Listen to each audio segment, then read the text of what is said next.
Biomedical science is a growing field, but in 2025, is it really worth pursuing? Hi, my name is Alice, and as somebody who is in the biomedical science field, I'm going to be discussing what is changing within the biomedical science, the good and not so good. I will be breaking it down in this video into 5 major parts.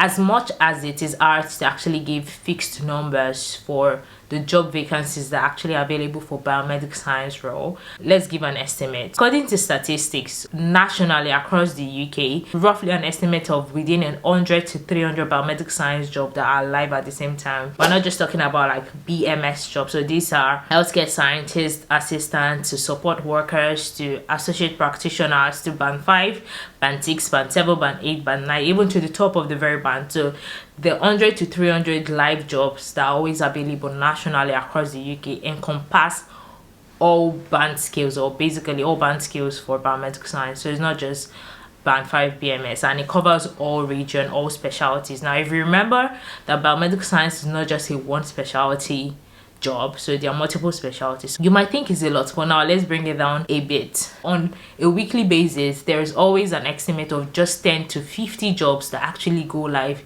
every week. If you're job hunting, you'll be familiar with platforms like LJobs UK, Track, LinkedIn. Across all these platforms, there are about 10 to 50 new vacancies that are actually pushed out weekly.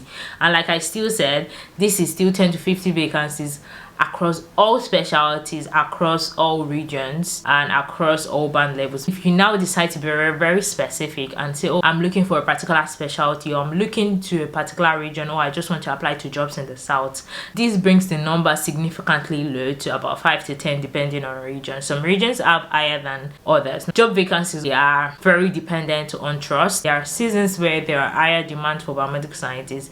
It's also dependent on retirement within trust, like so you're having a lot of people retire at the same time or around the same time, and you see more job openings open up within that trust because they will have to backfill those positions that are being left by people that are retiring, or people that are moving, or people that are leaving the country, for whatever the case may be. These are things that actually really influence job vacancies or job availability on the internet or on the platforms that they are available. The second point I'll be talking about is pay scale reality. Band levels have fixed salary scale, and then within each band you have 3 points: entry point or starting point, intermediate, and then top. Unlike creative jobs where you get to be able to actually negotiate your salary, in the healthcare system we really don't have that bargaining power, or because it's just fixed. You're either on this scale of salary or you're on the next scale of salary. You cannot negotiate your salary based off of what your relevance is to the trust.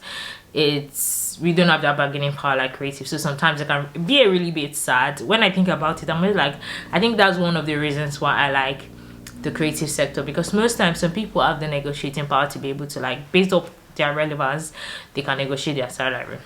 Now let's go back to what we're discussing. Let's not deviate too much. Another thing that this pay scale reality affects is actually sponsorship. So as if you need sponsorship to be in the UK, or you need permission to work to be in the UK, it also means there are certain levels of job you cannot apply for, meaning that because of visa or immigration rules actually have salary requirements. So for you to be able to be sponsored, you need to meet some certain salary threshold, which means trust will not be able to sponsor you if they are employing you on lower band levels, which means that already is not an option for you. And that reduces, obviously, that makes the remaining band levels that are open for sponsorship very competitive, especially for like international people or people who need sponsorship. HCPC and IBMS bottlenecks. So if people who have done who are biomedical scientists and they just need to do the HCPC registration, there can be backlog with HCPC where they are not able to do the registration process within the stipulated time they would like to do it, and then you get backlogs of people waiting to be registered for even months. For people who are trying to, from other disciplines, who are trying to transition into biomedical science, there's also a wait or a backlog currently for the IBMS, where, you know, a lot of people are doing portfolio, and there's only so much how many portfolio can be reviewed at the same time. So you see that for you to be able to get IBMS certified or IBMS accredited or your portfolio assessed, it takes a while. Like basically the registration times are now longer, which obviously still means slower entry into the biomedical science careers. Now within biomedical science, there's actually routes for band progression, so you can progress from band 4 to band 5 to band 6 to the top of the band, as the case may be. But band progression is slow within some trusts, and this is because, like I mentioned earlier in my first point, most people are already occupying those roles, and most people's job contracts are permanent roles, except individuals move or like their circumstances change and then they have to leave that certain role.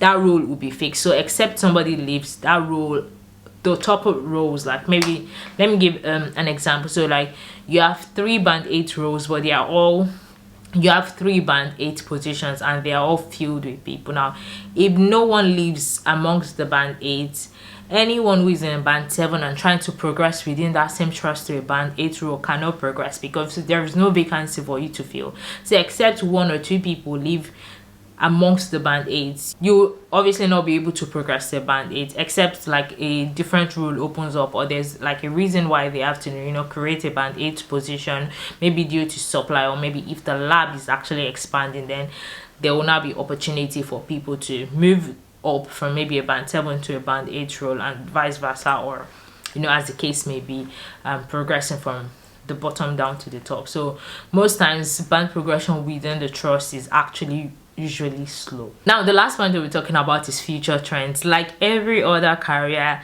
there's the trend of automation, AI, molecular techniques, less use of manual processes, especially just to ensure that we have accuracy and precision within the lab, which also means as a biomedical scientist, if you want to stay relevant, you have to be on top of future trends within your field.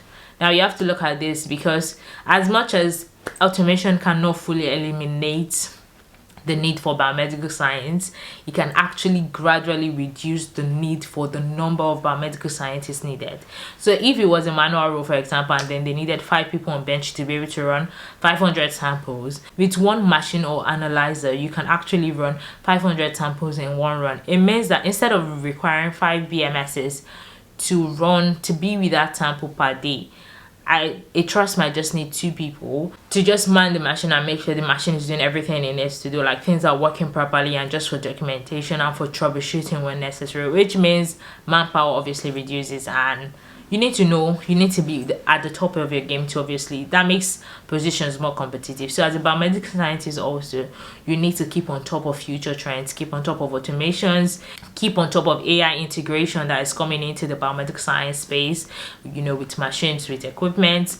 Keep on top of it, read about it, so you know about it. You're not just saying, oh no, I just know this and I'm not going to try to be better. Now, with everything we've discussed, would you still choose biomedical science in 2025? Tell me your honest thoughts in the comments. I will be there reading your comments. Till I come your way in another video. Thank you so much, and bye.